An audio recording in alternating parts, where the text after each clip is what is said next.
নমস্কাৰ সকলোকে আপোনালোকক মোৰ চেনেললৈ স্বাগতম জনাইছো। আজি বনাব লৈছো কঁঠালৰ পিঠা। ভাবিলো আপোনালোকৰ লগতো শ্বেয়াৰ কৰো। আহকচোন মই কঁঠালৰ পিঠাখিনি কেনেকৈ বনাও চাওঁ। সেইছে মোৰ চেনেলটো প্লিজ সাবস্ক্ৰাইব কৰি দিব আৰু যদি ভিডিঅ'টো চাই ভাল পায় তেন্তে লাইক কমেন্ট এণ্ড শ্বেয়াৰ কৰি দিব। কঁঠালৰ মালপোৱাৰ বাবে পিঠা খুন্দি লৈছো। তাৰপৰা আৰু একাপ আটা দিছো। কঁঠালৰ ফুলটো এনেকৈ গুটি উলিয়াই থৈ দিছিলো ইয়াত লগতে এতিয়া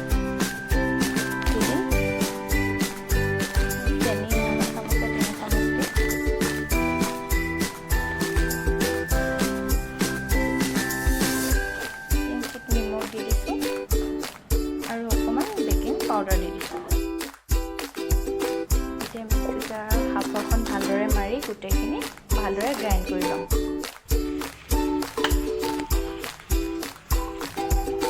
পানী দিবলৈ পাহৰি গৈছিলোঁ, পানী এগিলাচ দি দিছোঁ।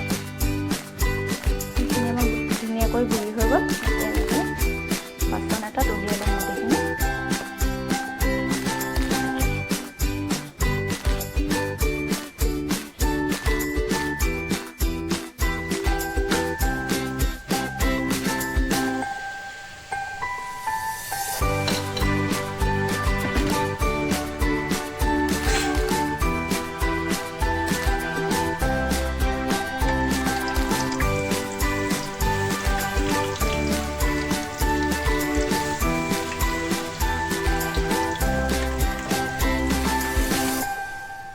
পিঠা ৰেডি আৰু এইটো দুপৰীয়া চাহ কাপৰ লগত খাই চাওঁ কেনেকুৱা লাগে। কেনেকুৱা লাগিছে পিঠা খাই? কেনেকুৱা লাগিছে?